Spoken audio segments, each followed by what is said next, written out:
Nirmala madam नमस्ते। नमस्ते नमस्ते। मैं पंडिचेरी से हूँ। अच्छा। हाँ। चक्रधर। चक्रधर बैरागी।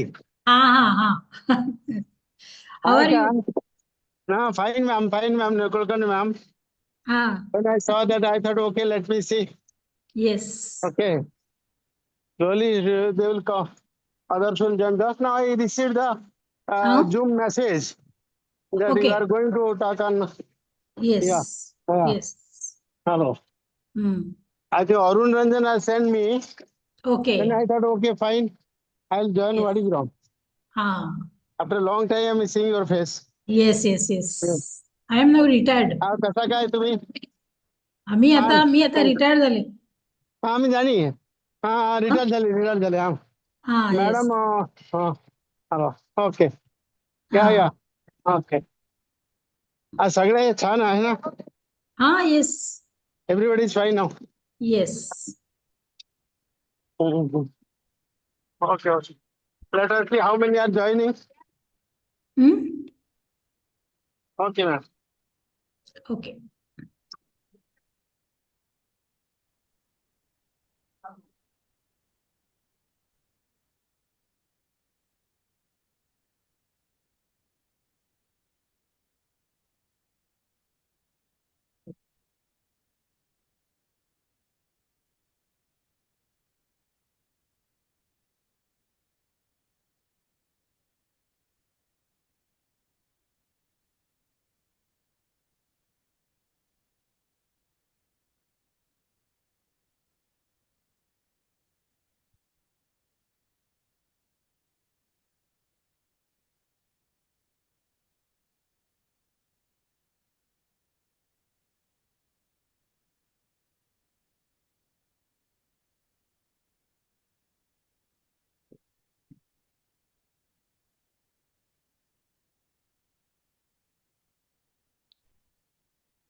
Good नमस्ते. evening, everybody. Yes yes yes, Namaskar. Good. So, Professor Vakankar has arrived? Yes, Oh, he is there. okay, okay. I'll see. How are you, Arun? Oh, yes, fine. हाँ. Yeah, after returning from Bangalore, now yes. I'm here for अच्छा. हाँ. 1 week. For 1 week here, then I'll. Hmm. Acha. Okay.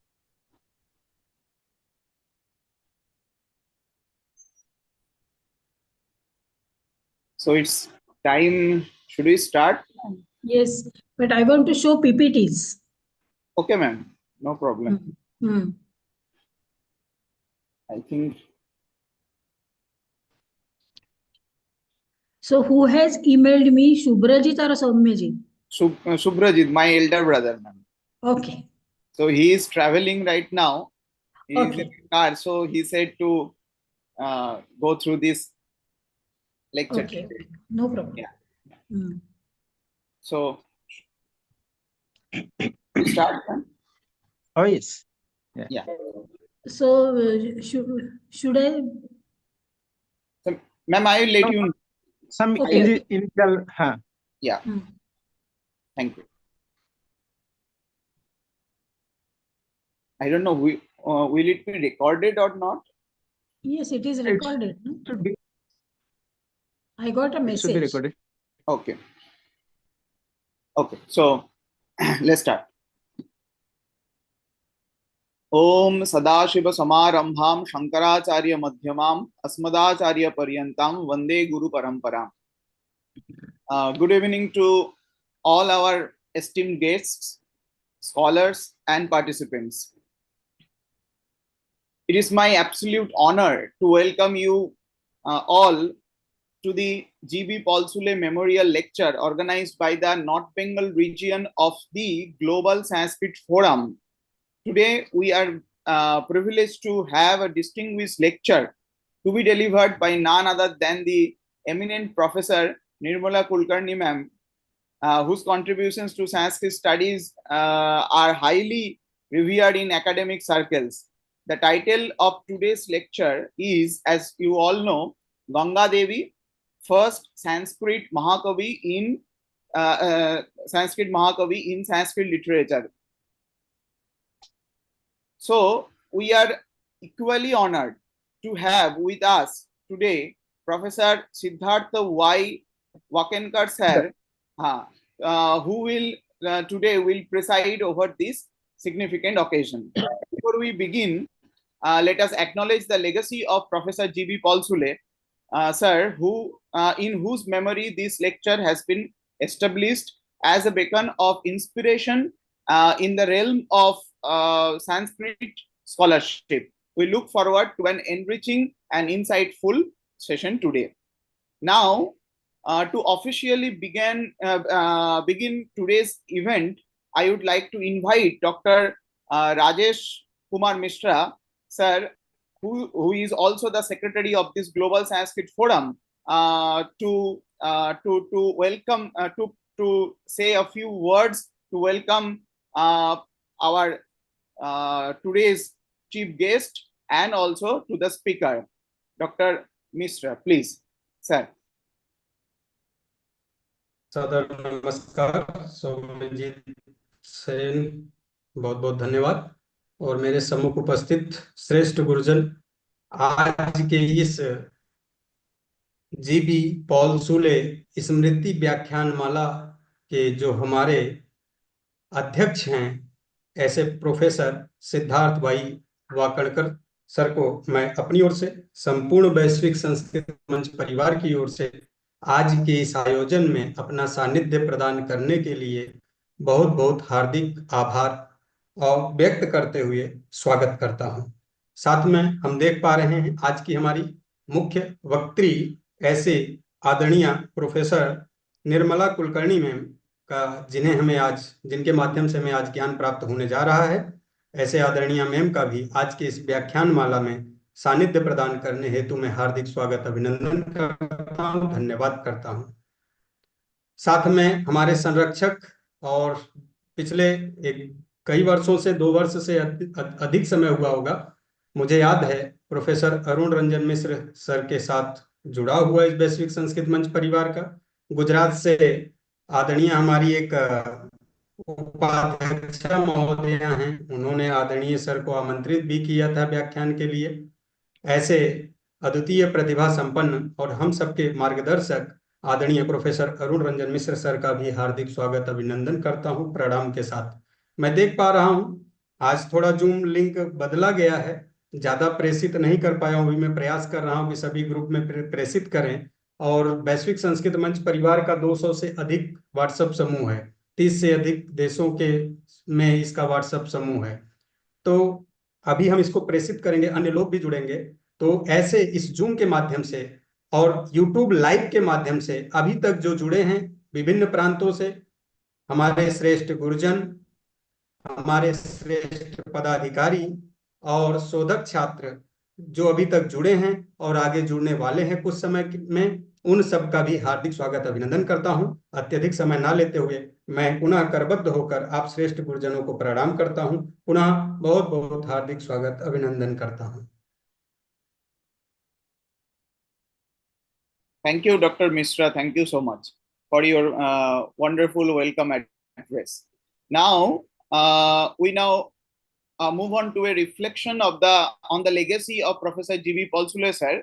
To share his thoughts, I invite Professor Arun Ranjana Mishra sir, a very well-known figure in Sanskrit tradition, Sanskrit itihasa, and also a Sahitya Academy awardee, retired professor of Vishwabharati University, and who is also the president of this North Bengal region of Global Sanskrit Forum. So, sir, I would like to request you to speak in Professor Paulsule's memory. Sir, please. Yes. Esteemed Chair, Professor Wakankar, who has been my senior friend for many, many decades, and my friend, well-known Vedic scholar, Professor Kulkarni, and Dr. Subrajit Sen, Dr. Mishra, and Dr. Soumyajit Sen, and all my friends who are associated with this organization and also with this event. Well, here I would just in 2 or 3 minutes just remember my teacher, Professor G.B. Palchule, who was teaching us linguistics in our M.Phil class in Center for Advanced Study in Sanskrit, Pune University. And he was a very simple-hearted man, but he's a rishi. In mind, he's a rishi. He's a lean and thin man, but he's a great patriot. And he loves Savarkar so much that he has written poetry, long poems on him. We were afraid of his book, Yubhatah Sanskritang Prati, Yes. that is on linguistics and again in Sanskrit. So when we arrived in Pune, we are very much afraid of that book, how to understand that. And anyway, we did it. We did well because of his classes. Very, very interesting classes he was taking. He has a wide, vast knowledge in different fields of Indology. And that is why his classes were very much charming and attractive. And with that, he is a scholar of Upanishads. He is worldwide known for Upanishads, his researches on Upanishads, translation on Upanishads. So I'm very much happy that in his name, we are having a series of talks. And today, my friend, Professor Kulkarni, we both belong to the same teacher, Professor Bhienja, under whom we worked. She is my senior. And she has come here to talk on the point, on the poetess, Sanskrit poetess. So I welcome everybody. And I surely wish that the words of Professor Palchule spread throughout the world. Thank you very much. Thank you, friends. Thank you so much, sir. Thank you so much for your wonderful address.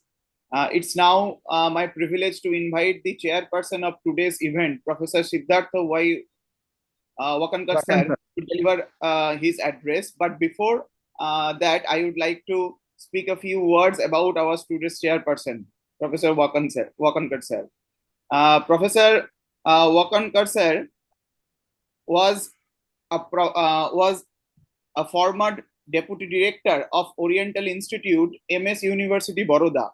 He also he was also the former visiting professor of in Indian Institute of Technology, Gandhinagar, IIT Gandhinagar, and also a former professor of the Center for Ancient History and Culture in the Jain University, Bengaluru. Many positions held by Professor Wakankar sir. He also has many academic honors and accolades in his names. A few of them would be he was the recipient of the International Ramakrishna Sanskrit Award from the Canadian World Education Foundation, Ontario, Canada, for the year 2001 in recognition of the outstanding and distinguished contributions to Sanskrit teaching and research.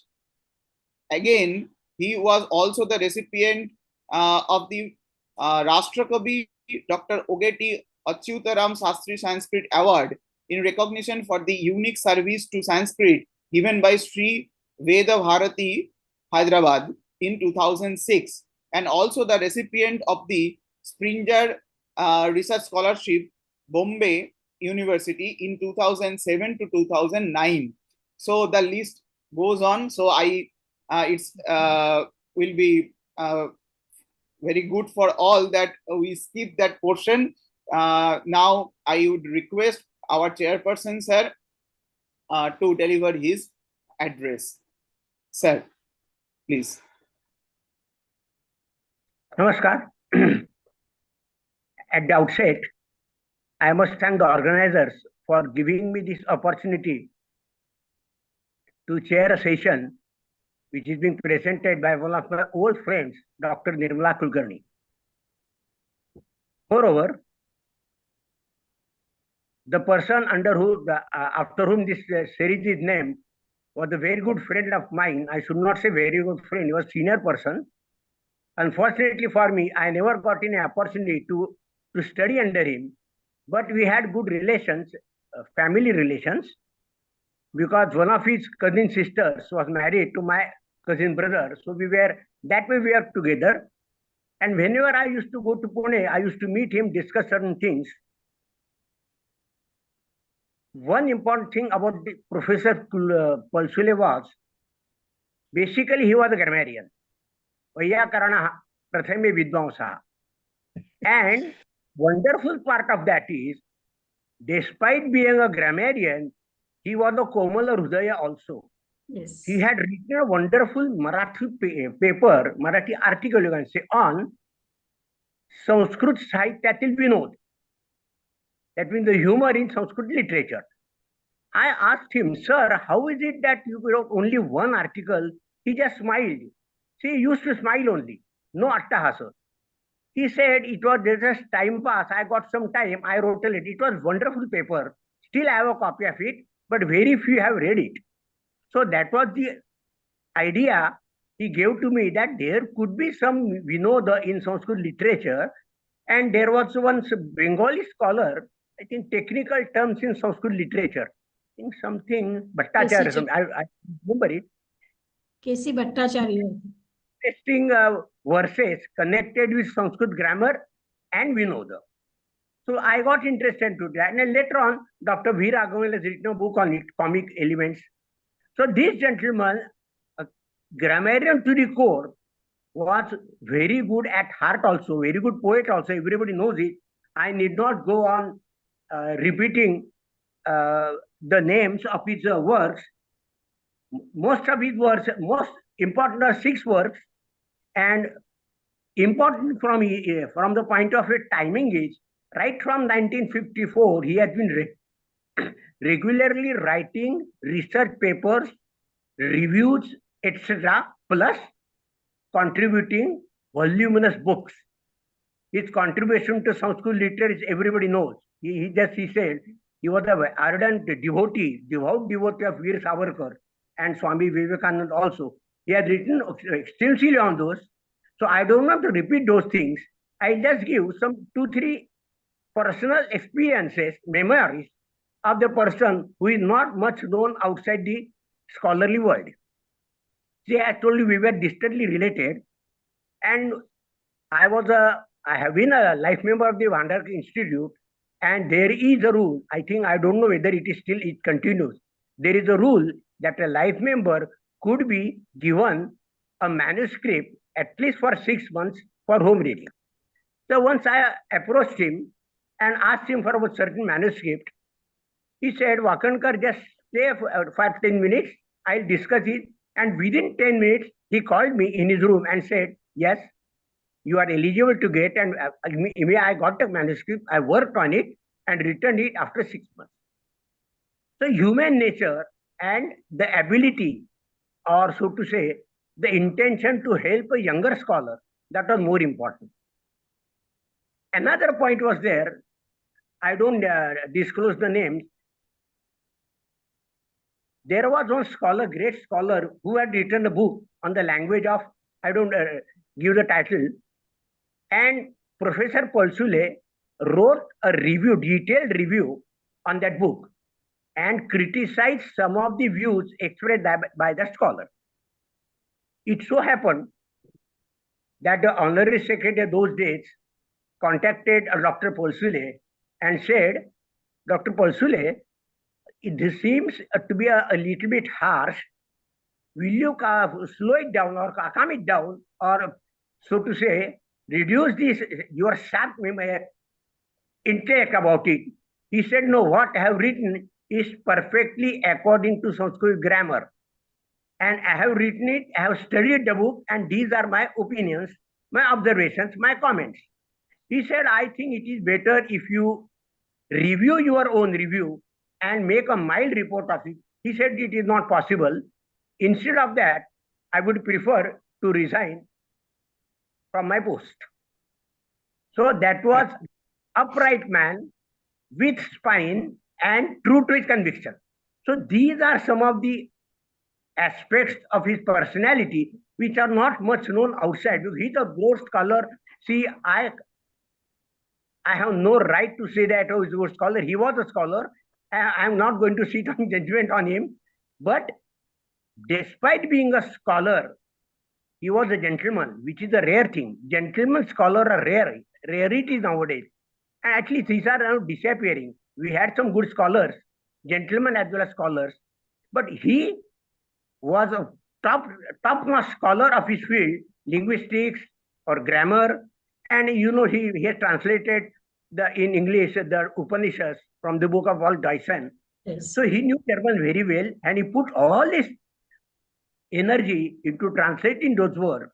And he is, so to say, a towering figure, a versatile genius, I should say, an intellectual giant, which we were able to see and discuss and, so to say, have good relations with him. And his famous Pravarta Samskrita Mandakiri. That was the outstanding work, outstanding poem.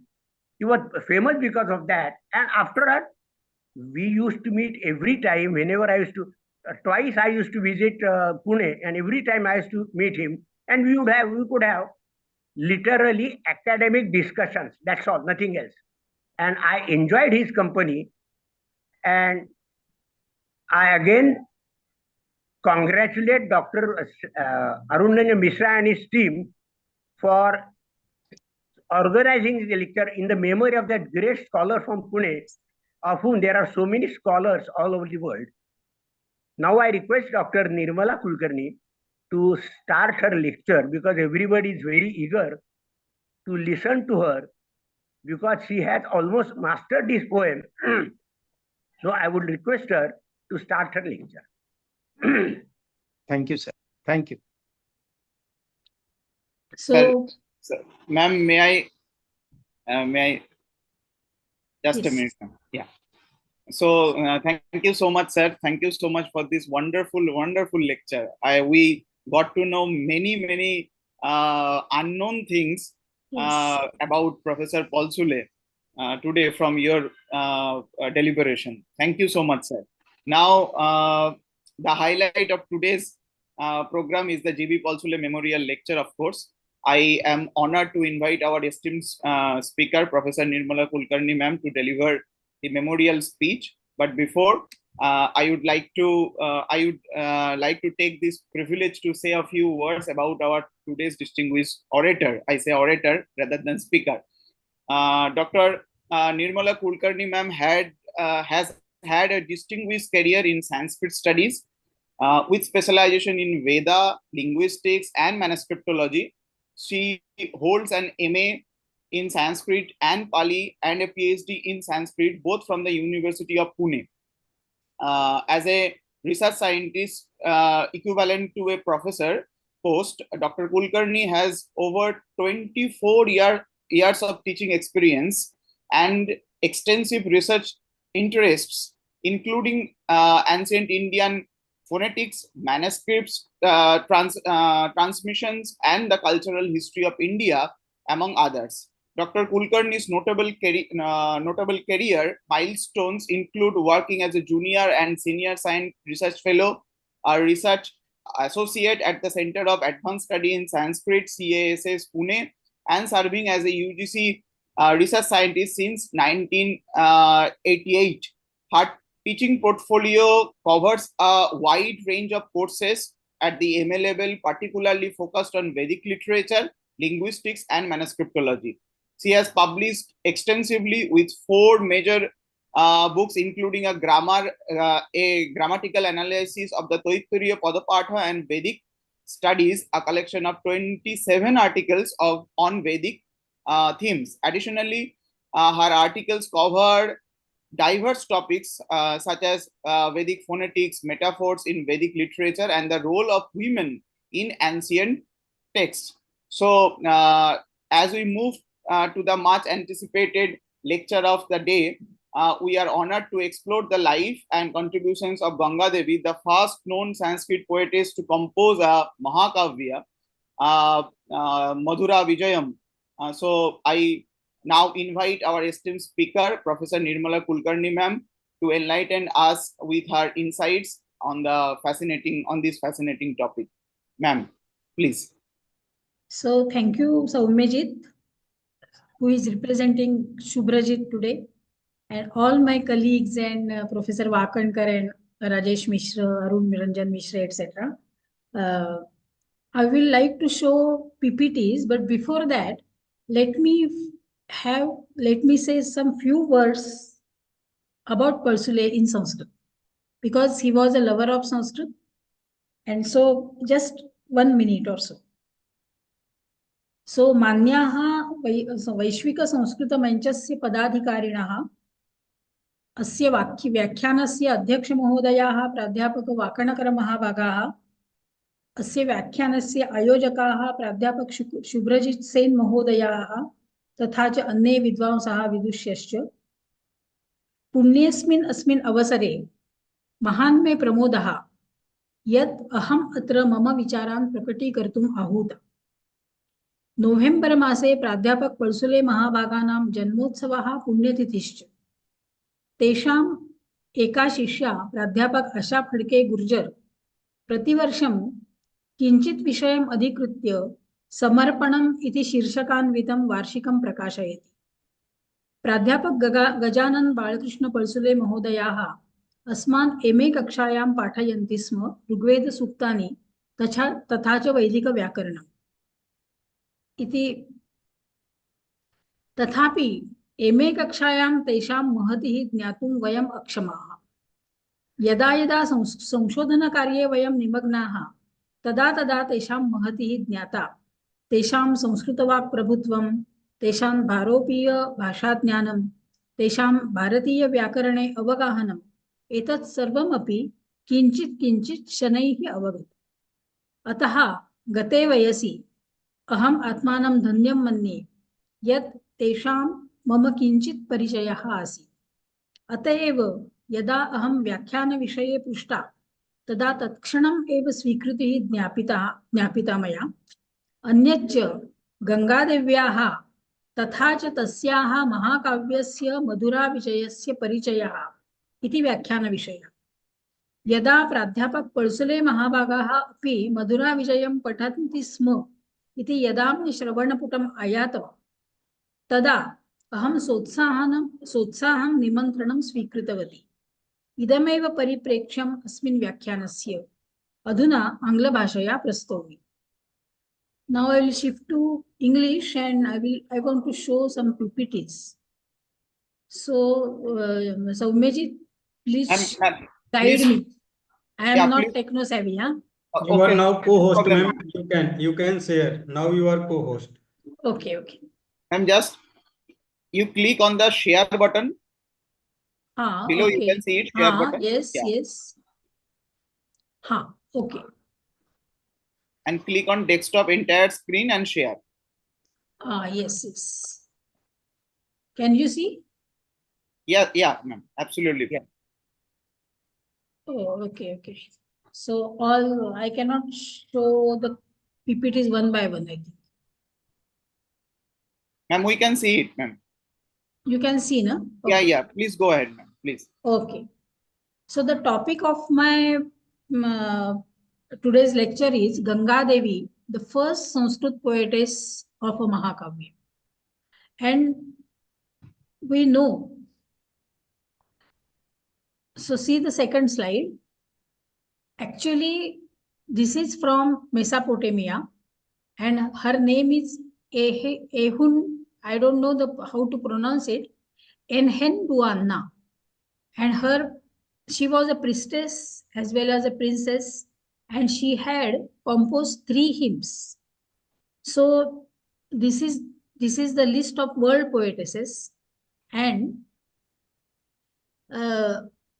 we can say that even in India we had many poetesses, and these poetesses of ancient India we can see in the women's years of the Rigveda as well as in Theri Gatha.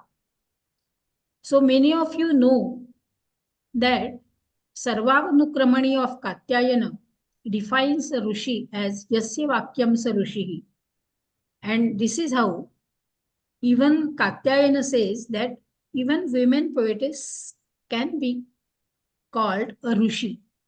He does not differentiate between a Rushi as well as Rushika. I think Rushika is a word which is formed later on in Sanskrit literature, where I don't know.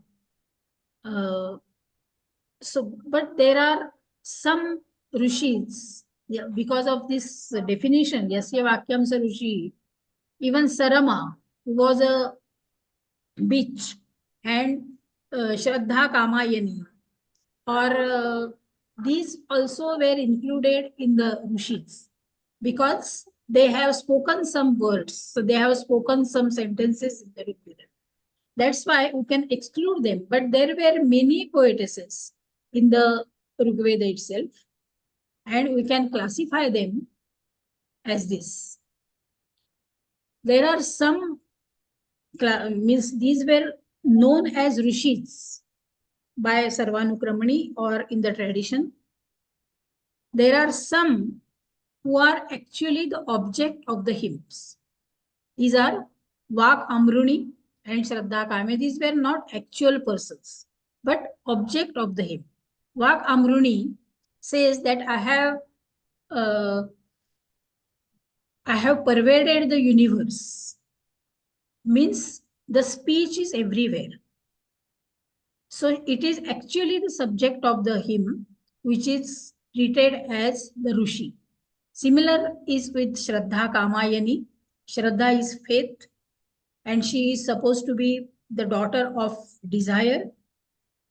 So Shraddha Kamayani says something, and she is regarded as a seer. Then there are certain participants, women participants in the dialogue hymn. We don't know whether they have actually said the dialogue or it is the poet who has composed the dialogue. Especially Urvashi.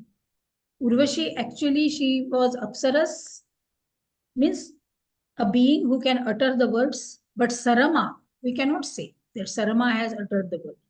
Lopamudra might have, she was also a human being, so she might have expressed herself in the dialogue. Romasha also. So this is how, but there are certain poetesses which are actual poetesses, and these are Vishwavara Atreyi, Apala Atreyi, Ghosha Kakshivati, Shachi Paulomi, etc. So this is how there are the composing a poem began with Vedic literature, began with Rigveda, and it continued probably. And we don't know who has, whether there were some women poets in between or not. But the example we can trace in the Theri Gatha, which is in Magadhi, or which is in what in modern times we call Pali. There are 73 Theris who have expressed their spiritual experience in between 500 to 22 Gathas, 522 Gathas. And Theri Gatha, the date is debated. It might be 6th century or 4th century. And almost it continued to 300 years. And the Theris, means Thavirats, they have expressed their experiences in these Gathas. So these are the some of the examples of women poetesses. Another important example is Gatha Saptasahi, which is in Prakrit, which is called Gatha Saptashati, and which is edited by Joglekar, edited and translated by Joglekar into Marathi. Gatha Saptasahi, nowadays it is very much popular because it is in Maharashtra Prakrit, and Maharashtra Prakrit is actually, it is supposed to be the evidence of Abhijata Marathi. This is what is regarded like Abhijata Marathi. So it is composed, or rather these Gathas were collected together by Hala Satavahana, a king belonging to 1st century CE. And there are many women poetesses. It is a mix composition of poets as well as poetesses. But there are certain poetesses also who have expressed themselves. Natha, Roha, Rahata, Prithvi, Rekha, Revati, Andhra Lakshmi, etc. So this is the precursor of women poetesses. But we find that up to 9th century CE, there is a dark period. We do not get any name till 9th century. Whether somebody has composed some poems or not, we don't know. But after that, in the texts of poetics, we get references to women poetess. For example, Kavya Mimamsa, which belongs to 10th century CE, Rajashekhara quotes many poetess. In Mammata also quotes some of the examples as like Sheela Bhattarika. I am going to repeat it. Vishwanatha also in Sahitya Darpana quotes from some poetesses. And some Subhashita Sangrahas. They also quote from some Sputa Shlokas from women poets. So these are the Subhashita names of Subhashita Sangraha, which is Subhashita Ratnakosha, Sadukti Karnamrita, Prasanna Sahitya Ratnakara, etc. In Sharangara Paddhati, we get many. In Subhashita Sudhanidhi also, we get some women poetesses. So, out of these, we find that certain poetesses we know only by name, but their verses or shlokas are not available. And these poetesses are Vikata Nitamba, Subhadra, Prabhudevi, and Avanti Sundari. Avanti Sundari was wife of Rajashekhara, but we do not get any verse from these poetesses. Then in 8th century CE, we get a verse from Vijaya. And she says that she contradicts Dandi, because Dandi has said that Chaturmukha Padam Mukham Bhoja Vanahamsa Vadur Mama Manase Ramatam Nityam Sarva Shukla Saraswati. Dandi has described Saraswati as Sarva Shukla. So she contests Dandi and says that I am here. I am a black woman. Nilotpala Dalashyama. I am black like Nila Utpala. And my name is Vijjaka. And I am like Saraswati. But still Dandi says that Sarva Shukla Saraswati. Of course, this verse is, whether it is from Vijayanka or Vijjaka, or that is debated. Whether it is from Kaumudi Mahotsava, it is debated. But, or whether who is Vijaya, etc.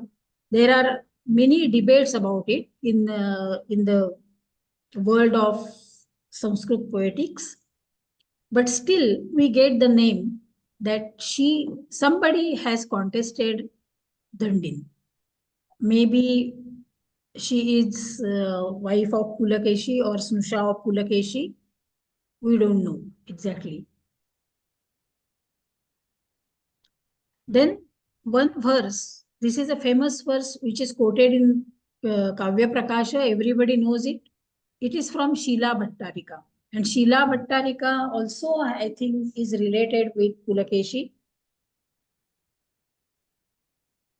Then there is in Sharangdhara Paddhati, it is said, it is a verse, very nice verse, which is quoted from Lakshmi. Brahman Vanante Navamanjarishu Nashatpado Gandhapalim Ajigrat Sa Kim Naramya Sachakim Naranta Valiyasi Keval Vishwarecha. Only the last verse we quote. We don't know the first 3 lines. So this is how many women poetesses were there in ancient India, but we don't know them that they have composed the entire epic or not. or the at least entire Khandakavya or a long poem, etc. We do not have any reference to that.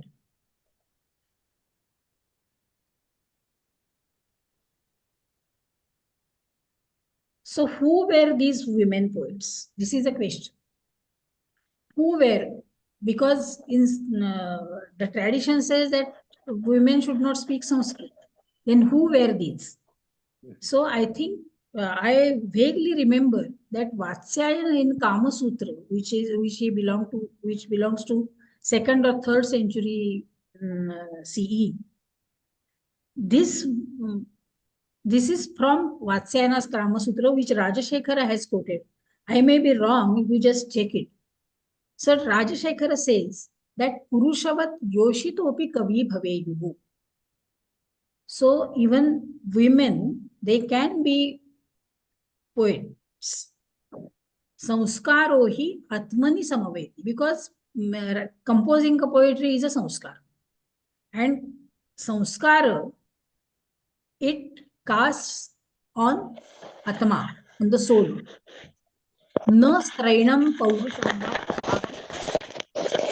And it does not believe in the division of straina, whether it is a manly body or a male body.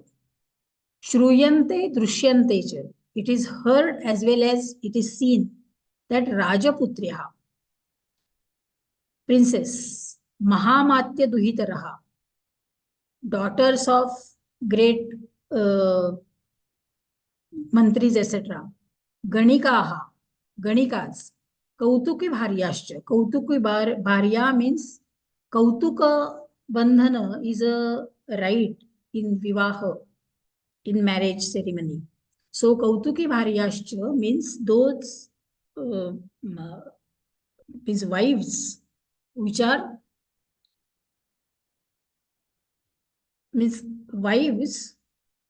tied with Kautuka. That is with that right, means which are actually married. So married wives. Shastra Prahata Buddhayaha, whose intelligence is sharpened because of Shastra, because of various Shastras, because of various sciences. So they are well versed in many sciences as well as they are poets. So probably this is from Vatsyayana Kama Sutra. I don't remember it. I remember it vaguely. Professor Wakankar will correct me if I am wrong. Sorry, it is repeated here.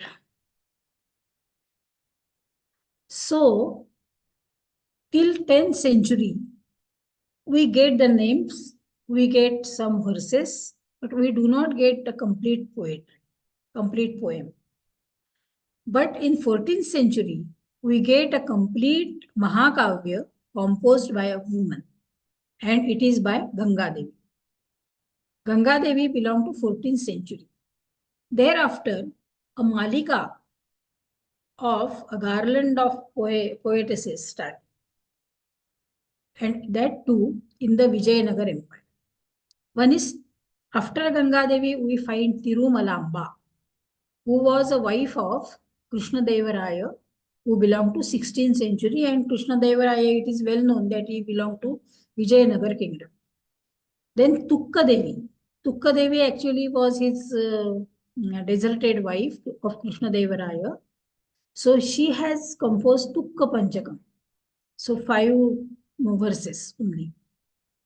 And then Varadambika Parinaya Champu by 16th century, who was wife of Achyuta Devaraya. It is composed by Ramabhadramma. So this is how Ganga Devi started the flow of writing or composing poems.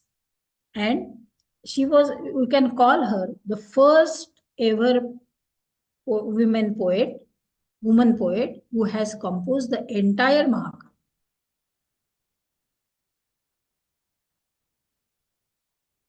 So before going to the actual poem, before getting introduction of the actual poem, let us have some background of the history of 14th century. So these were southern kingdoms.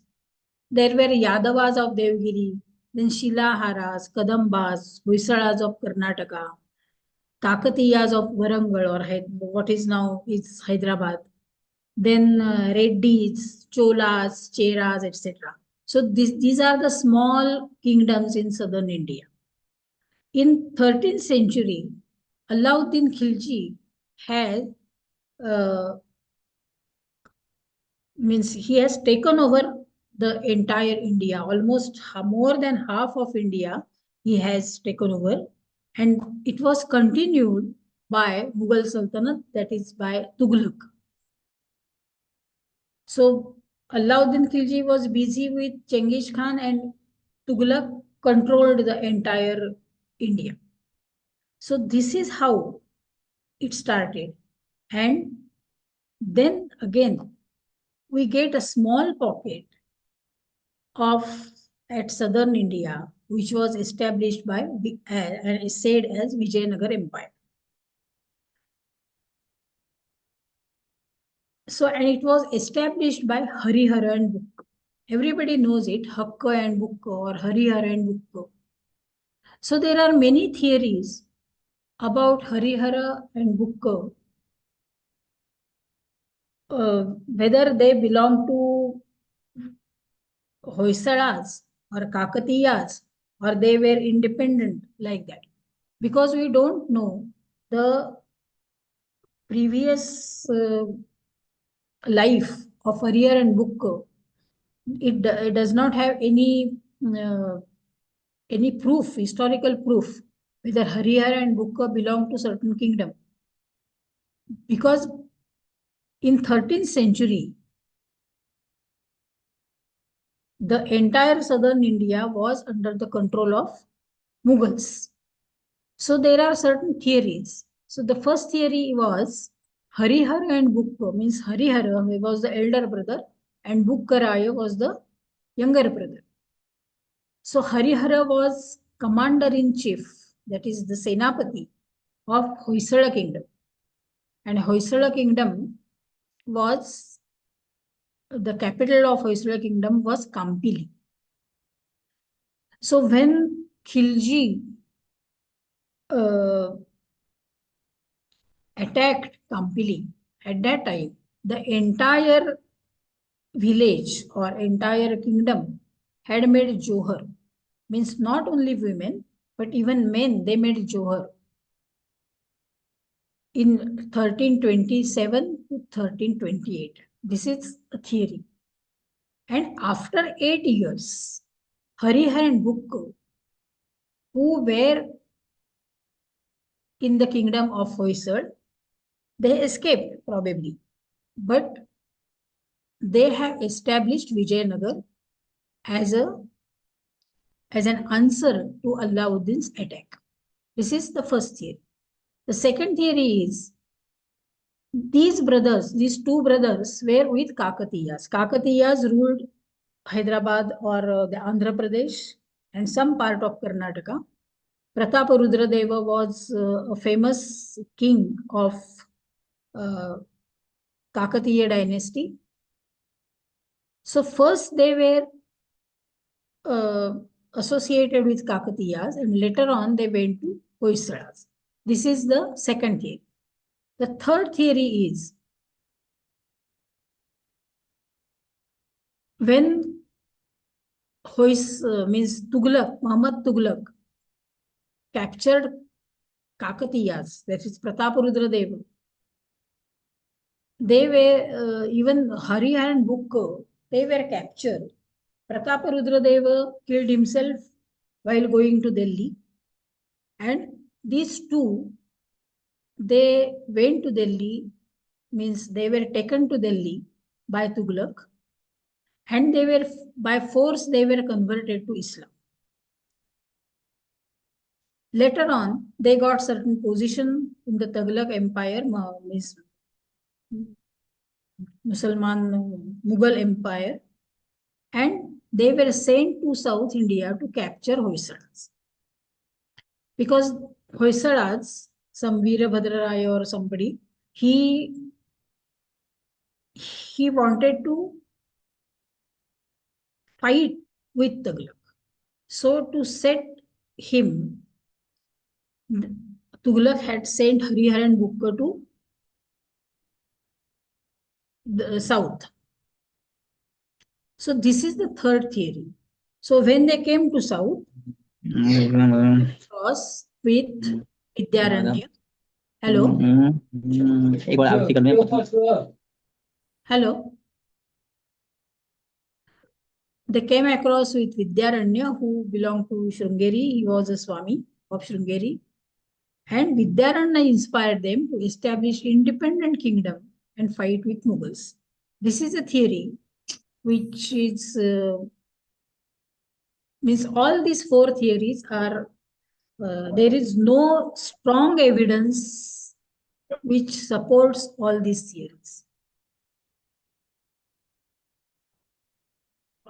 So they belong to Sangama dynasty, Harihara and Bukka, and Sangama dynasty had established Vijayanagar Empire in 1336, and Harihara ruled Vijayanagar, that is 1336 to 1356, Harihara won.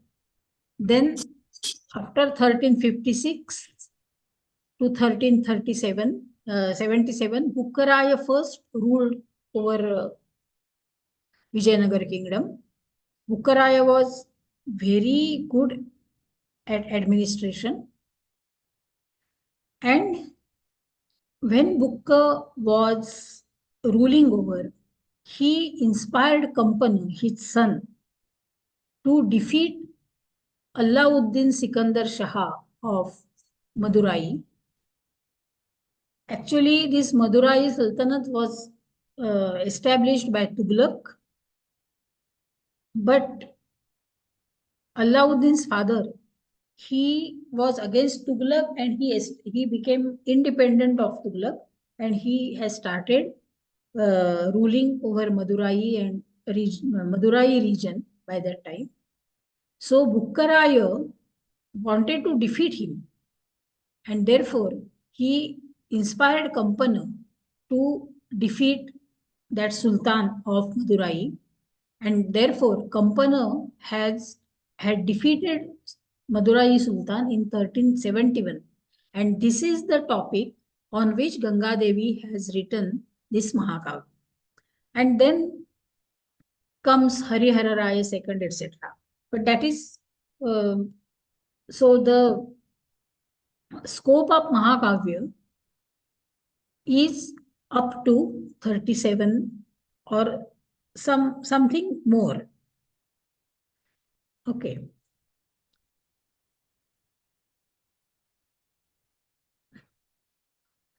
So this is a text which describes victory of Madurai by Kampana. Madhura Vijayam. Madhura is Madurai. So Madhura Vijayam is a name title of the text. So how it was discovered, it is very interesting. And we know that many Sanskrit texts are described by fluke. Even Kautilya Arthashastra. It was given to Shama Shastri by some Pandit. He came searching Shama Shastri that this text is in my possession, but I don't know how to read it. So you please take it and read it or publish it. So this is how Kautilya Arthashastra came into existence. We know Kautilya Arthashastra today because of Shama Shastri, and later on T. Ganapati Shastri, etc. He also had worked on it. He has written a commentary on it. Same is with Bhasa. T. Ganapati Shastri could unearth many Bhasa plates. Similarly, this text also, Madhura Vijayam also, was in the house of Pandit Ramaswamy Shastri. He was working in Trivandrum library, but he did not no, he had a treasure of manuscripts, and it is a palm leaf manuscript. Palm leaf means Tadapatra, and it is written in Grantha script. And G. Harihara Shastri and V. Srinivasa Shastri of Trivandrum, who were working with Ramaswamy Shastri, both of them, they have edited the first edition in 1916. And it is an incomplete manuscript. Up to 9 sarga it should be written, up to 9 sarga only. So they have taken out the first edition. Now, the title of the epic. There are 2 titles of the epic. One is Madura Vijayam, another is Veera Kamparaya Charitam. And we know these titles from the text itself. In the first sarga, it is written by Ganga Devi that Tanmadiyam idam kavyam vibudhaha shrotumarhat Madhura Vijayam Nama Charitam Kampa Bhupatehe. So here we find the word Madhura Vijayam as well as Kampa Bhupatehe Charitam. Then another device to know the title is colophones or post-colophonic statements. So these are the colophones. So sorry, it is written in Marathi. Iti Shri Ganga Devya Virachite. Here we know that Ganga Devi has composed this particular poem. Madhura Vijaya Namni Veera Kamparaya Charite. So these are the alternative titles, Vijaya, Madhura Vijayam or Veera Kamparaya Charitam. And this is depicted in the title, in the first edition, rather the second edition. Can you see the slide? So Madhura Vijaya, Yes, ma'am. or Veera Kamparaya Charita, an historical kavya by Ganga Devi, edited by G. Hara Shastri and V. Srinivas Shastri, etc. This is the second edition, which is available on internet. In the archive, or you can find it. So what is the theme of this epic? The theme of this epic is conquering of southern direction and defeat of Madurai Sultanate by Kampan. It is an incomplete poem up to only 9 sargas. This is what I have said earlier. And now I will give you the sarga-wise structure of the epic. In the first sarga, it is benediction of various deities as well as various poets. Then comes description of Vijayanagar, especially that of Hampi. Then Bukka and his wife Devai. In the second sarga, we get the description of pregnant Devai and birth of Kampana. In the third sarga, we is devoted for childhood description, young age, marriage, and advice of to Kampana. This is in third sarga. In the fourth sarga, we find Digvijaya and Kampa's fight with Champa or Sambhavarai. Then in the fifth, sixth, and seventh, we find his administration is Marakata, that is in modern Madras probably.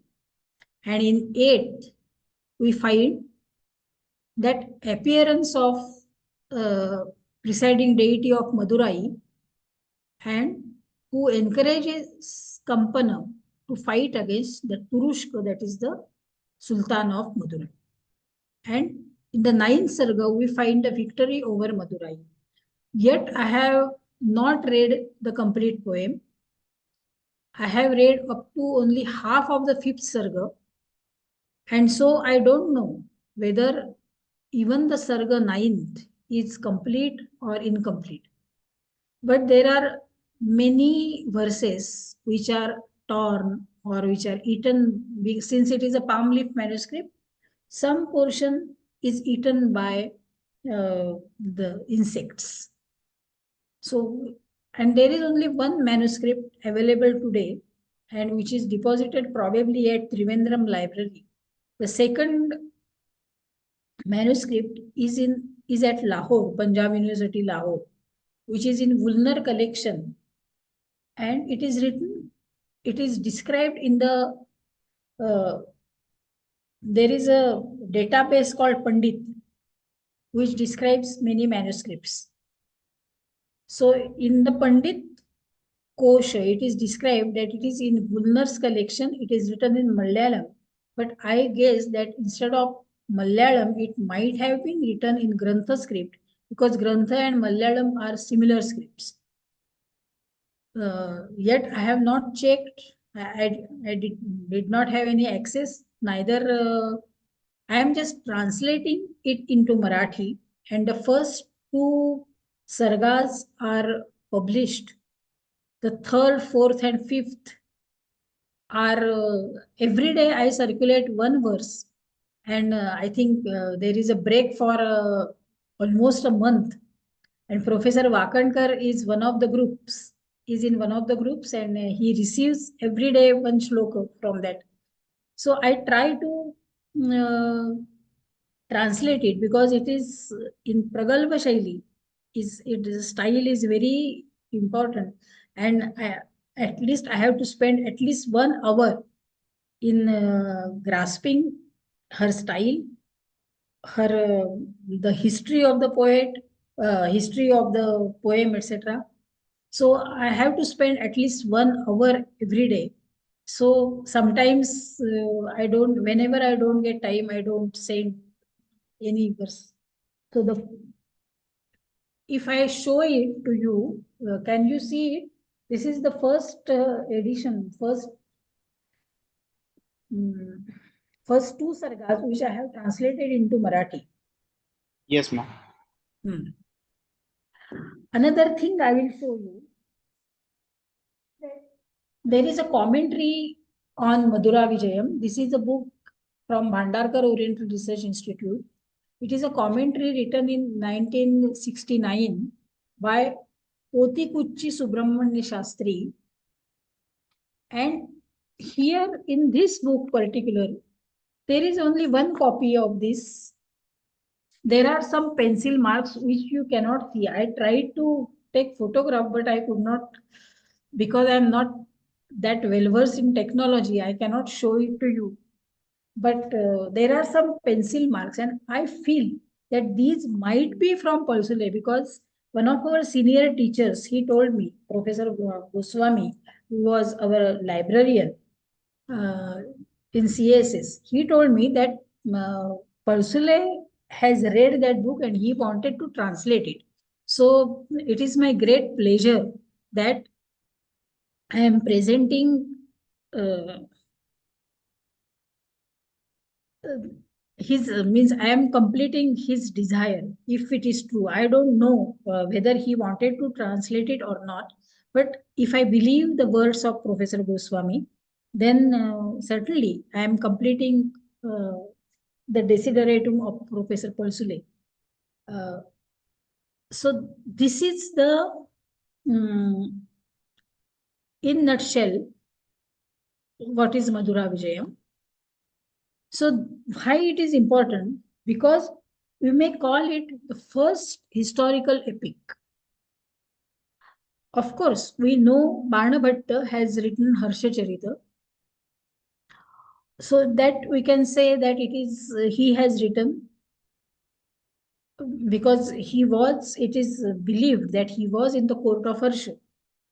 So Barnabhatta was the first person to write something about Harsha.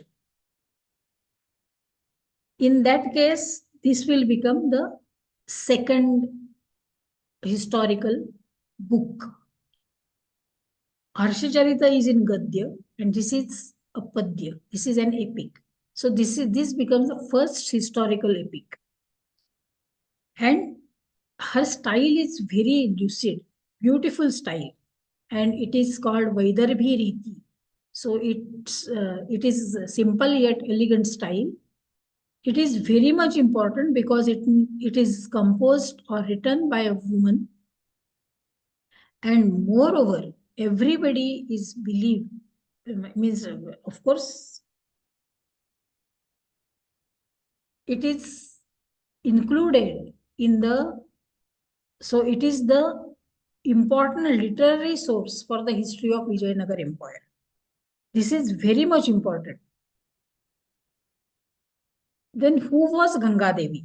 This is an important question because she speaks very only one or two words about herself. She doesn't speak about herself. So we can guess that she must be from the Kakatiya dynasty. As I told you, Kakatiya dynasty belonged to Warangal, that is in the Andhra Pradesh and some part of Karnataka. And there was a poet called Vishwanath, who had trained her. So I guess that she might be the granddaughter of Prataparudra Dev. This is what I guess. Because Prataparudra Deva in 13th century itself, in the 24/7 or something, 13, when Allah Tughlaq attacked Kakatiya, at that time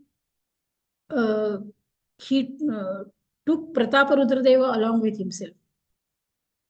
And after that, we do not get any information, no copper plate grant, no literary evidence, nothing from the Kakatiya dynasty. So Kakatiya dynasty was almost come to an end as a dynasty, as a ruler. But his sons or his daughters or his relatives must have been there. So this is what I guess, that she might have been from the Kakatiya dynasty because she pays homage to many poets who were in the Prataparudra Deva's court. And these were Agasti, Karnamruta Kavi, Tikkaya, Gangadhara, and Vishwanatha. Vishwanatha had trained him. So all these were Andhra poets. They belong to Andhra Pradesh. And out of these, Agastya and Vishwanatha, they were court poets of Prataparudra Deva II. So there is a possibility that she might be from the Kakatiya dynasty, and she has got training from Vishwanatha himself.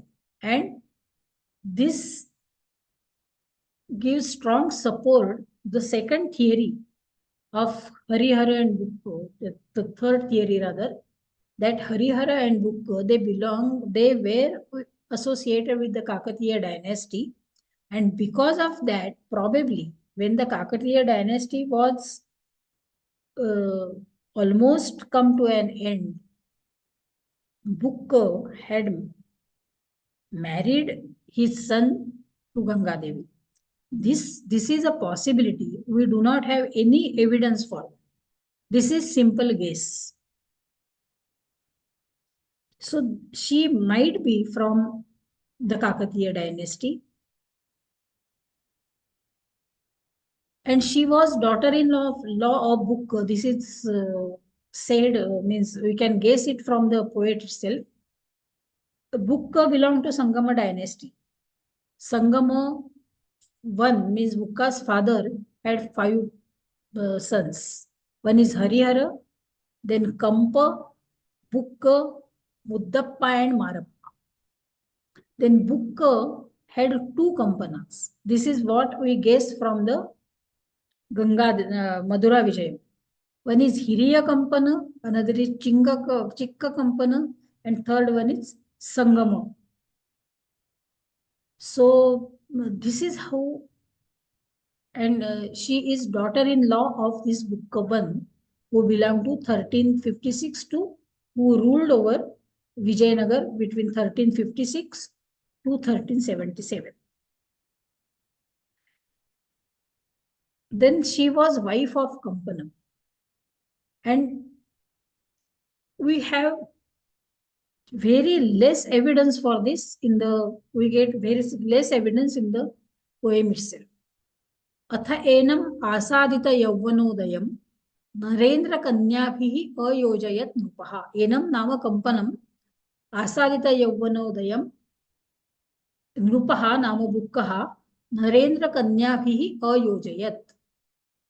So this is how he says that Kampana got married to princess. So many princes. So she must be some princess from some dynasty. And I guess it is from the Kakatiya dynasty. Then she says that among these, Kampana's means Pattarani or Yuvaradni was Shashiva Shakrasya, etc. Who was that? We don't know, because the half of the portion is gone from the manuscript. So we don't know. But I guess she describes herself in that. So she might have been the Yuvaradni at that time. So Narendra Sunuhu's Nayanabhiramaya, etc. she describes, but she doesn't give her name. Then in 7th Sarga, she says that अथ कंपन रूपोपि कृत्यवित् कृत संध्या समयोचित क्रियः अवदत् सविधे स्थितां प्रियां भुवि गंगा इति अभिनंदितावयाम. Here we get that her name as Ganga. But here we do not know whether she has composed it, but it is said that she is famous in the world like as Ganga, and Kampa expresses his desire to compose a poem, or rather describe sunset, something like that, in the 7th Sarga. So here, these are the scanty evidence of herself that she belonged to, she was Kampana's wife, she was Yuvaradni, and she was a poet. Then she imitates Kalidasa and Ban many a time, and she mentions it. She dasatam Kalidasasya kavayah kena vibhrati idanim api tasyarthan upajivanti mi yatha. So this is how she expresses herself, that she is obliged to Kalidasa and she borrows many things from him. And we can see that there is similarity in structure of Raghuvamsha and Madhura Vijay. Raghuvamsha's 2nd Sarga is similar to Madhura Vijay's 3rd Sarga. Raghuvamsha's 3rd Sarga is the basis for Madhura Vijay's 4th Sarga. Then again, Raghuvamsha's 16th Sarga is Madhura Vijay's 8th Sarga, and Madhura Vijay's 5th is based mainly on the Ritu Samhara. There is similarity of this. Then there is also similarity in this description. In Raghuvamsha 3rd Sarga, we find Raghujanma Vrittanta. In Madhura Vijayam 2nd Sarga, we find Kampana Janma Vrittanta. Then, so this is wrongly the Marathi slide has come. So Dohada Lakshana, in the first shloka, we also find Dohada Lakshana in Madhura Vijayam in the first shloka. Then the Mlana Mudra of Sudakshana is expressed in the Raghuvamsha 3rd. Here also Mlana Mudra of Devai is expressed in the 2nd verse. Then Mrut Prashana is described in the 3rd verse of Raghuvamsha. Similarly, Mrut Prashana is described in the 3rd verse of Madhura Vijay. So this is the similarity in description.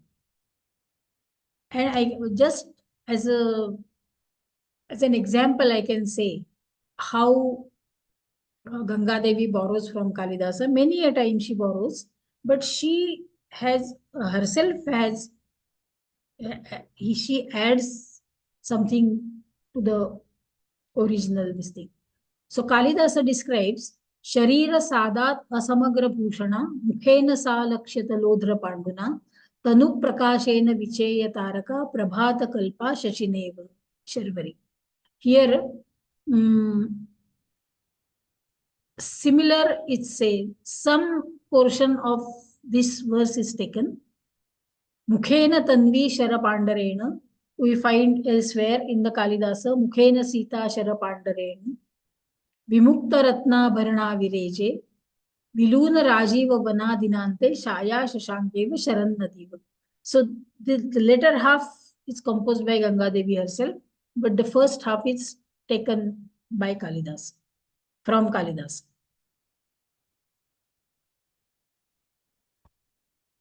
Then Balarama is described as Shayyagatena Ramena Mata Shatodari Babhau Saikatam Bhoja Balina Jannaviva Sharatkusha. Here Balakampana is described by Ganga Devi. Avaikshata Kshama Sharira Yashtehi Kumaram Utsangagatam Sadevyaha Sharat Kushayaha Iva Shaivalinyaha Tarangalagnam Kalahamsa Shavam. So some idea is taken from Kalidasa and it is modified by Ganga Devi. So I told that Madhura Vijayam is important from the point of view of history. And it is the evidence, literary evidence of, it is for Vijayanagar history. So Madhura Vijayam sheds light on Sangama dynasty and Sri dynasty has some ties with Sri Kanthagama. This is a branch of Agama, that is Shaiva tradition. Ganga Devi never speaks of Vidyaranya, but she speaks of I don't remember the name, but she has paid Kriya Shakti Guru. She had paid homage to Kriya Shakti Guru, who belonged to Sri Kanthagama tradition. Then I have shown that Vijayanagar and Kakatiya dynasty, they might be associated. That way also some glimpses are given in the first sarga of the Madhura Vijayam. Then she describes book. This is very rare. We can corroborate it with the inscriptions, with the copper plates, etc. And the description matches. Then important is Bukka's wife is never, wife's name is never given in any copper plate, etc. But that we find in the Madhura Vijayam. That is, Bukka's wife was Devai and he had 3 sons. Of course, if you go to Hampi even today, you will find that Bukka had 5 sons. Since I am not a historian, I don't go into the details, but this is in contradiction with Madhura Vijay. Then description of Hampi and the time of Sangama dynasty. At the time of Sangama dynasty is described in the text. Then there are certain, in the third sarga we find that Kampa, Bukka advises Kampana to attack Sambhavaraya because Sambhavaraya was against Bukka. Actually, his father was in good terms with Bukka and Harihara. Both of them, they wanted to attack Madurai Sultanate, but slowly his son, that is Sambhavaraya, he went against the Vijayanagar dynasty, and therefore Bukka advised Kampana to first attack Sambhavaraya. Sambhavaraya is called in Madhura Vijayam as Champa. So, Upetya Tundiram Akhanditodyamaha Pramadhya Champa Pramukhan Rano Mukhan प्रसादि कांचीम अनुवर्तित प्रजहा पतिर्निधीनाम Alkapuri. This is full of historical account. Then book says, you can see the administrative insight of book. Athabhibhuta khilavanya bhubrutaha turushka bhangas tavanaiva dushkraha. Once you conquer all the means forest kings, etc., then you can go to Turushka, you can attack Turushka. निगीर्ण शाखा शत संवृत्ति कथम तरु प्रकांडम न दहे दवानलहा. So then he says, अनेन देशान अधिकृत्य दक्षिणान वितन्यते राक्षसराज दुर्नयः त्वयापि लोकत्रयतापहारिणा विधीयताम राघव कर्म निर्मलम. This is simple. Then we get certain evidences how Kampa went to Kantakanana Pattan, that is Moolbagal, and then he went near Kshira Tarangini, that is Paleru River, which we find in modern times. The modern name is Paleru River, etc. And then he attacked Sambavaraya. This is what we get. So I conclude with this little bit. I think the time is over now, but still I think that this is a worth reading text. The entire text should be read by everybody. It has a beautiful description, and we witness sincerity of Ganga Devi in each and every stanza. Professor Wakankar will remember me that how I explain it, that it shows her sincerity. She makes that the opportunity is given to her. She was taught Sanskrit. She was inspired probably by Bukko to write a poem on Veera Kamparaya, or by Kampana himself. We don't know who had inspired her. But so that opportunity which was got to her, she has made that opportunity beautifully expressed in her Mahakavya. So her imagination is mixed with earlier poets, no doubt. And moreover, she has inspired other women to write Mahakavyas or Champu literature. This is very much important. And I always think that this should be included in the syllabus, in the syllabi of, you choose according to the difficulty level. If you choose the first sarga, it should be included at the 12th or first year Sanskrit, some 10 shlokas, 15 shlokas, something. But we should expose our students to new material. This is what I think. I again thank the organizers, especially the Global Forum for Sanskrit. This is the second opportunity which they have given me. The first lecture which I gave on Ganesha for Ratnagiri College, Gokte Joglekar College, Ratnagiri, and this is the second time they have given me the opportunity. I also thank Siddharth Wakankar for being present as a chairperson here, and I pay homage to GB Persule, who was my teacher, and I spoke for a Kavi, on a Kavi. So thank you very much. Thank you. Thank you so much, madam. It was excellent. I would like to take a moment to express our deep appreciation for madam's illuminating, insightful, and enriching lecture today. Her deep knowledge on Madhura Vijayam, victory of the Madurai, and her thoughtful analysis of Ganga Devi's historical and poetical contributions have truly illuminated this fascinating work for all of us. Her expertise in Sanskrit literature and her dedication to specially translating this masterpiece into Marathi is commendable, as it brings this timeless piece of work to new audiences.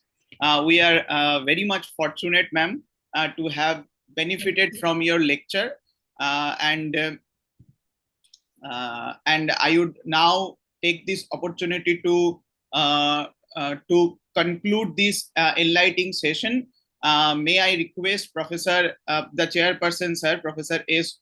Wakankar, sir, to share his closing remarks as the chairperson of this session. Sir, please.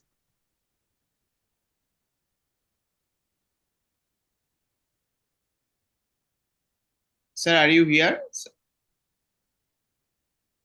Sir, please unmute, sir.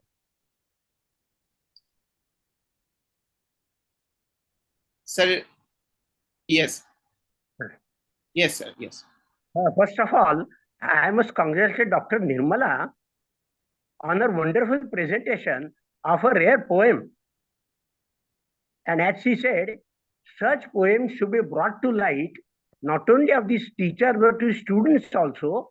And younger generation of scholars like you should try to include some portion of such historically important poems in some kind of syllabus or 11, 12, whatever it is. Secondly, one suggestion to Dr. Kulkarni is, there is one outstanding book known as Contribution of Andhra to Sanskrit Literature. Yes. You must have read that book. Yes. Just see whether this Ganga Devi is included there. Yes, there are many means thesis, or I don't remember it whether we included Ganga Devi. Probably it is included in the contribution of Andhra to Sanskrit literature. Probably it is included because there are many theses on Ganga Devi in English. Even it is translated into English by nowadays it is translated to English by I forgot his name. The first edition was brought by G. Harihara Shastri, etc. The second edition was with Gopinath Rao's introduction, historical introduction. Then the third, it was again read in the context of some copper, in the perspective of some copper plates, etc.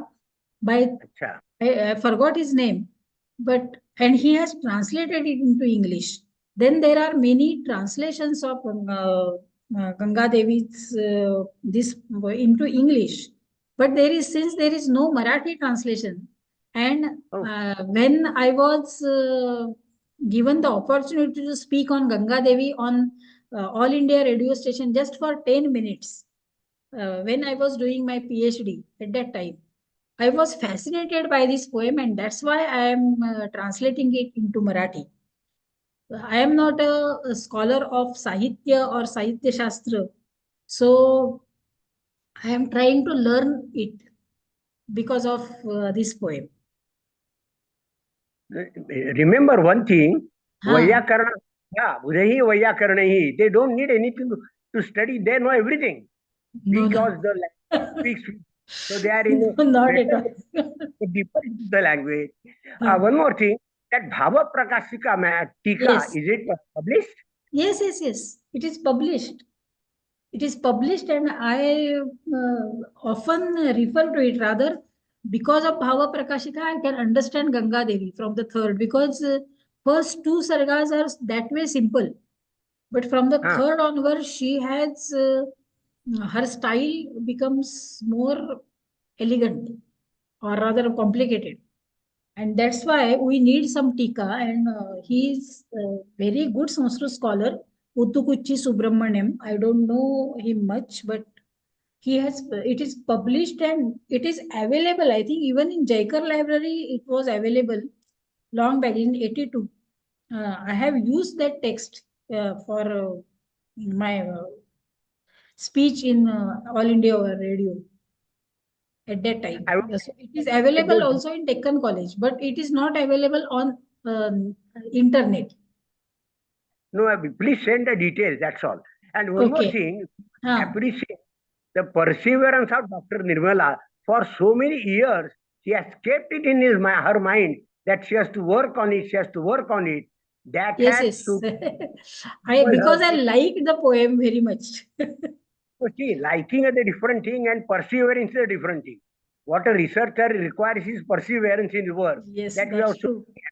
so I congratulate you on that count also. Third thing is, very beautifully you have given in a nutshell the history of the poetesses, as we call it, lady poets. And nowadays, in a couple of minutes I'll finish. Nowadays there is a theory that even if a lady writes a poet, she is a lady poetess. So there was a problem in Baroda University. Some student had proposed this thesis. One of my friends had come here. He asked the guide, "What do you mean by a lady poetess or poetesses? Is it a lady who composes a poet, so it is a lady poet, or is it something connected to the wife of a lady, which is discussed in the poet?" So that was the main bone of contention those days, some 15, 20 years back. You will know that. So whether this lady is a real poet or because No, she is no. a lady. What is fascinating is that our Sanskritis, they do not differentiate between a poet Yes, and that is there. poetess. This is important. See, but this is the new what we call Stri Muktivadi persons are putting like this. That is the wrong thing. If you are a lady poet and if you are something related to women is reflected, that is a good thing, which is reflected in this poem also. You have been explaining it in every day, almost every day. So that is there. And one more important thing is we have taken very good bird's eye view of the contribution of the ladies or lady poets or poetesses to Sanskrit and Pali, etc. So that historical resume is very important. Yes, yes. The youngsters should know how to start and how to finish up, I should say not a thesis, but a paper, the historical account or a resume or a bird's eye view. And for that, I also again sincerely thank you for this wonderful effort. Very important and very, very, very simple to understand. Prasadugana Sundar. And lastly, but not the least, I again profusely thank the organizers for giving me this opportunity to share my views about my friend and great scholar, Professor Palsule, and about the contribution of Dr. Nirmala to this particular topic. Thank you. Thank you. Thank you. Thank you so much. Thank you so much. So now we have come to the end of this today's session. So संस्कृतेन प्रारम्भः वा संस्कृतेनैव समापनमपि स्यात् तदर्थं धन्यवाद ज्ञापनमपि संस्कृतभाषा एव भवेत् तदर्थं वच्मि अस्यां सभायां अन्तर्जालीय सभायां ये उपस्थिताः आसन् विशेषतया ये श्रोतारः आसन् तेभ्यः सर्वेभ्यः श्रोतृभ्यः अस्य अस्मत् पक्षतः धन्यवादान् विज्ञापयामि भूरिशः धन्यवादान् विज्ञापयामि जे एतावत् कालं यावत् विषयम् इमं श्रुतवन्तः तेभ्यः सर्वेभ्यः हार्दां कृतज्ञतां विज्ञापयामि ततश्च अस्यां सभायां मुख्य वक्तृत्वेन याः प्राध्यापिकाः अत्र समुपस्थिताः आसन् यासां वचोभिः वयं कृतकृत्याः मुग्धाः अभवन् ताः प्रति अपि भूरिशः धन्यवादाः विज्ञाप्यन्ते ततश्च अस्यां सभायां सभापतित्वेन समुपस्थिताः आसन् प्रख्याताः प्रथितयशस्काः